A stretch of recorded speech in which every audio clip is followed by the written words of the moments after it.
Mesdames et messieurs, bonjour et bienvenue dans notre émission 3D. 3D qui est une émission qui présente l'histoire des vaillants, l'histoire des personnes influentes. Je suis Noé Iraï et aujourd'hui je suis avec Monsieur Justin, dont je vais lui laisser le temps de se présenter. Monsieur Justin. Oui, bonjour Monsieur Noé. Moi c'est Justin Nkonge. Je suis marié, je suis père de 2 enfants. Fille. Je travaille à Un Jour Nouveau depuis l'année 2022. Ok. Voilà, je suis là. Ok. Je tiens à souligner que Monsieur Justin, il est le responsable des hommes. C'est lui qui est chargé de la formation des hommes. Monsieur Justin, vous pouvez nous dire comment est-ce que vous avez fait votre rencontre avec Un Jour Nouveau? Oui, c'est bon, la rencontre officielle, si je peux le dire comme ça. La rencontre officielle, c'est en 2022. Mais avant ça, je connaissais déjà Un Jour Nouveau. Ah bon? Et j'avais déjà participé à une conférence. C'était sur le Transformational Leadership avec Pasteur Wayne et aussi le Pasteur Camille. C'était la première fois que je participe à une activité d'Un Jour Nouveau, mais aussi je suivais ton expérience personnelle avec Dieu, comme une émission qui était présentée par le pasteur Camille Toto et Esther Toto. Et donc je connaissais déjà Un Jour Nouveau, mais de loin. Mais c'est en 2022, au mois de mars, que j'ai fait la rencontre officielle avec Un Jour Nouveau et où j'ai intégré l'organisation. Et donc c'est un peu ça. Merci beaucoup, Justin.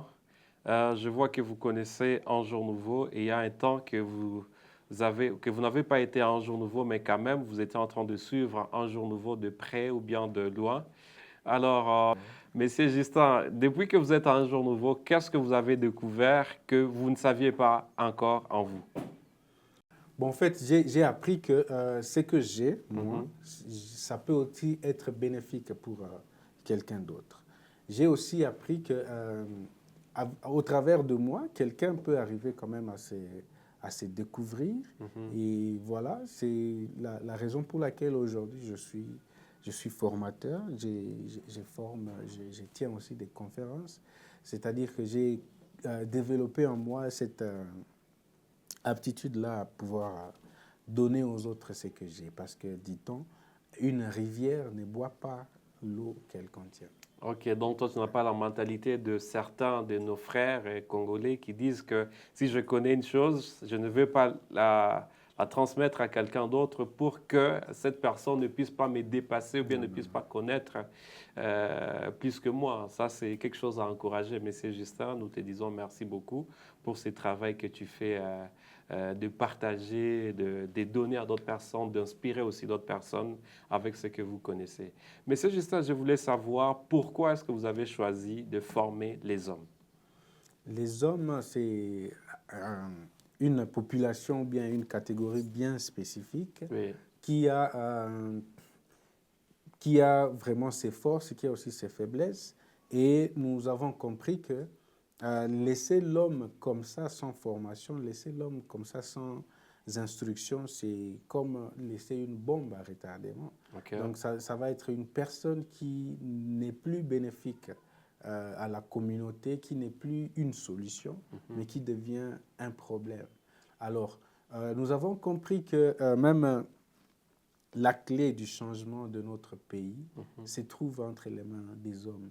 C'est-à-dire que si les hommes prenaient conscience de ce qu'ils sont, des potentialités qu'ils ont et de la valeur au fait qu'ils ont, ils peuvent arriver à mener les changements. Voilà, et donc notre communauté ne sera plus qualifiée comme une communauté violente ou bien une communauté où règnent les antivaleurs, mais ça va être une communauté positive. Monsieur Justin, ça c'est vrai, tout à fait vrai, parce que vous avez parlé de quelque chose dont actuellement les organisations se focalisent. Vous savez, actuellement les organisations se focalisent sur la gestion des problèmes que les hommes commettent dans la société. Par exemple, ils se focalisent sur la violence basée sur le genre ou bien la violence sexuelle. Mais en réalité, ils ne forment pas des hommes, ils ne donnent pas une bonne éducation aux hommes pour leur dire que faire ceci, c'est mauvais, faire ceci, c'est bon dans la société. Et c'est ça qui cause beaucoup de problèmes. Donc, vous avez décidé de vous focaliser aux hommes comme pour dire vous êtes venus apporter une donne qui manquait à ces organisations-là. Et il ne suffit pas seulement de dire ceci c'est mauvais, ceci ce n'est pas bien, tout ça. Non, mais il faut maintenant, quand tu me dis que ça c'est mauvais, c'est bon, mais il faut me dire maintenant qu'est-ce qu'il faut que je fasse, qu'est-ce qui est bien maintenant qu'il faut que je fasse maintenant. Donc voilà, c'est tout un ensemble. En fait. Ah, je comprends, je comprends. C'est peut-être à cause du temps. Monsieur Justin, est-ce que vous pouvez nous dire comment vous vous déployez dans la communauté? Combien de personnes vous avez déjà formées jusque-là? Et actuellement, vous êtes en train de former qui dans la communauté congolaise? En termes de chiffres, donc depuis 2022, c'est un peu difficile de dire combien de personnes nous avons formées, mais c'est vraiment plus de 4000 personnes que nous avons formées. Plus de 4000 hommes qui ont été formés par notre canal. Mais par votre canal. Nous sommes supportés par les points focaux. Donc, c'est vraiment tout un travail. Nous avons même initié une nouvelle approche qu'on a appelée Training of Trainers. Okay. Donc, l'approche TOT que nous avons implémentée qui a aussi porté ses fruits. Okay. Et donc, c'est tout cet ensemble-là qui amène à toucher une si grande population. 4000 personnes, c'est beaucoup de gens. Oui. Et ces 4000 personnes ne sont pas seulement ici à Goma, il y en a ceux qui sont à Bunia, il y a ceux qui sont à Beni, à Butembo, ici à Goma, mais aussi à Bukavu, même dans les Massissi et à Bweremana. Donc nous avons eu à organiser des sessions de formation partout là-bas. Même l'année passée à Kinshasa, nous avons eu à former 100 hommes. Alors, qui participent à ces formations-là? Ce sont les hommes, en fait, qui se retrouvent partout dans la société. Il y en a ceux qui sont à l'église, il y en a ceux qui sont dans les universités, il y en a ceux qui sont peut-être en uniforme, des hommes en uniforme, c'est-à-dire la police ou bien les militaires. Toutes ces personnes-là, c'est sans discrimination. Nous les formons et voilà. OK, pour citer M. Justin, je dois savoir quelle est la perspective d'avenir, qu'est-ce que vous pensez pour votre département ou bien votre carrière en tant que formateur des hommes, ou de manière générale ou bien d'une façon qui est juste limitée ici à l'organisation Un Jour Nouveau? Nous avons vu des témoignages, des transformations, des gens qui... peut-être pour la petite histoire, c'était même à Kinshasa.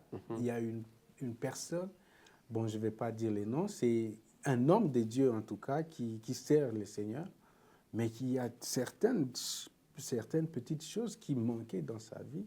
Et il nous a dit, en tout cas, merci pour ça, parce qu'avec ça, je vais non seulement améliorer ma propre vie de famille, mais aussi, ça va aussi aider les membres de mon église. C'est-à-dire quoi? Tout à fait. C'est-à-dire que si avec le nombre que nous avons déjà atteint, nous avons atteint un certain impact, nous imaginons et nous croyons qu'avec un nombre beaucoup plus important, l'impact sera aussi important et ça va commencer à être maintenant visible au niveau du pays. Parce qu'aujourd'hui, peut-être ce n'est pas très, très visible parce que c'est encore au niveau familial que l'impact s'est fait voir. Mais si les personnes, la couverture devient beaucoup plus importante, je crois que l'impact va maintenant être visible, même dans la gestion de la chose publique, exactement, même dans la gestion des grandes choses, au fait. On va maintenant voir l'impact et on va encore beaucoup plus glorifier le Seigneur. Merci beaucoup, Monsieur Justin. Je suis en train de finaliser cette émission. Est-ce qu'il y a un mot à dire par rapport à ce que vous faites? Il y a un message que vous voulez passer à nos gens qui sont en train de vous suivre maintenant? Oui, le message, c'est peut-être, ça dépend de qui vous êtes en suivant cette émission. Si vous êtes une personne, vous avez besoin d'apprendre encore une fois sur le leadership transformationnel, sur la masculinité positive. Nous sommes là, nous sommes disponibles et disposés à pouvoir vous accompagner. Mais aussi, si vous avez aussi de la possibilité de pouvoir nous accompagner dans cette œuvre, vous êtes aussi les bienvenus. Et merci d'avance pour votre soutien. Merci beaucoup, M. Justin. Ceux qui nous suivent, nous vous remercions pour votre temps et nous allons continuer avec d'autres personnes. Donc, la découverte, elle est grande. Nous avons des potentialités, nous avons de potentiels candidats qui vont chaque fois passer à cette émission et vous parler de ce qu'ils font. Merci beaucoup et à la prochaine.